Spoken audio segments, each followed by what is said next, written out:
Assalamualaikum warahmatullahi wabarakatuh. Sahabat wafi yang dirahmati Allah Subhanahu wa taala, ketika awal mula Islam berkembang di Mekah, maka penyiksaan begitu dahsyat kepada kaum muslimin. Maka Rasulullah memberikan arahan untuk hijrah ke negeri Habasyah. Waktu itu rajanya Raja Najasyi yang beragama Nasrani. Maka berangkatlah untuk hijrah yang pertama ke negeri Habasyah 14 orang, 10 laki-laki, 4 orang perempuan. Nah, ketika ke sana diterima dengan baik.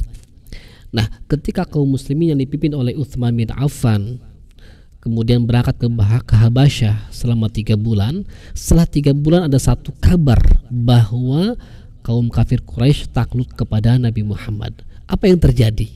Nah, ternyata pada saat 3 bulan umat muslimin di Habasyah terjadi peristiwa yang luar biasa di sekitaran Ka'bah. Apa itu? Dalam surah Fussilat Allah menjelaskan 1-10 ya. Allah menjelaskan bahwa orang-orang kafir Quraisy menghalangi masyarakat kafir Quraisy untuk mendengarkan Quran dari lisan Muhammad. Jangan sampai dengar. Kalau dengar kalian akan tersihir, akan terbawa pengaruh Muhammad dengan Qurannya. Maka saat itu mereka dilarang, dihadang, jangan sampai mendengar untayan-untayan kalam Allah Subhanahu wa taala. Tepat ketika sampai 3 bulan, hitungan 3 bulan masyarakat muslim hijrah di Habasyah, di Ethiopia kalau sekarang ya. Di Mekah itu Rasulullah keluar mendatangi orang-orang yang sedang berkumpul di sekitaran Ka'bah. Ketika keluar, maka baginda Rasulullah berdiri di hadapan Ka'bah, dia baca surah An-Najm. First time, pertama kali orang yang berkumpul di sana mendengarkan Rasulullah membaca surah An-Najm. Rasul baca, "Wan najmi idza hawa ma dhalla sahibukum wa ma ghawa wa ma yantiqu 'anil hawa in huwa illa wahyun yuha." Terus sampai akhir ayat, dan Masya Allah tertegun. Orang-orang Arab terpana. Pertama kali mereka mendengarkan untayan kalam Allah yang dibacakan oleh Rasulullah Nabi Muhammad Sallallahu Alaihi Wasallam. Tepat ketika Rasul membaca di akhir surah An-Najm terdapat ayat As-Sajdah, dan Rasulullah sujud tilawah. Ketika sujud, orang-orang kafir Quraisy yang terpana dengan bacaan Rasul surat An-Najm itu ikut-ikutan sujud bersama Rasulullah Sallallahu Alaihi Wasallam. Masya Allah, kejadian ini menggemparkan masyarakat Mekah, dan sampai kabar kepada ke negeri Habasyah bahwasanya orang-orang kafir Quraisy telah bersujud sebagaimana ikut sujudnya kepada Rasulullah kepada Allah Subhanahu wa taala. Oke sahabat, saya ingin tekankan di kisah ini adalah bagaimana ketika Rasulullah membacakan Al-Quranul Karim di khalayak umum, semua orang tertegun dengan bacaan Al-Qurannya.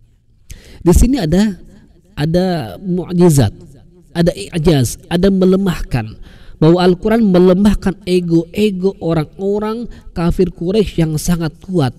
Ketika mereka mendengarkan kalam Allah Subhanahu wa taala, mereka lemah, mereka tertegun, ego mereka turun, mereka terpana mendengarkan kalam-kalam Allah Subhanahu wa taala.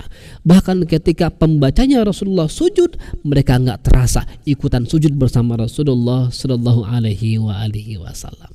Allahu Akbar. Begitu dahsyatnya Al-Quran, itu bisa memalingkan semua aktivitas kepada kebaikan. Maka sahabat, kalau ingin merubah sebuah akhlak, sebuah kebiasaan, sebuah hal-hal yang buruk, mari treatment dengan Al-Quran. Walaupun sahabat mungkin belum paham, walaupun sahabat belum begitu tahu maknanya, maka treatmentlah dalam kehidupan sehari-hari dengan membaca Al-Quran. Karena orang kafir Quraisy tadi mereka baru mendengar surat An-Najm. Dan tidak semua orang Arab, mereka berbicara dengan bahasa Arab, faham dengan Al-Quran. Enggak semua. Artinya ada orang yang juga mendengar surat An-Najm, mereka belum paham. Tapi dahsyatnya Quran mentreatment, ya, menyadarkan orang-orang untuk kembali kepada kalam-kalam Allah Subhanahu wa taala. Sahabat, mungkin sahabat pengen anaknya menjadi baik. Sahabat punya kebiasaan yang pengen lebih baik. Mari kita treatment, kita lakukan perbaikan-perbaikan dengan Al-Quranul Karim. Karena sesungguhnya ini kalam yang mu'jiz, yang melemahkan. Melemahkan apa? Melemahkan kebiasaan yang buruk, melemahkan egoisme, melemahkan hal-hal yang sifatnya kuat. Maka dekatlah dengan Al-Quran. Al-Quran akan melemahkan semua hal di sekeliling sahabat. Assalamualaikum warahmatullahi wabarakatuh.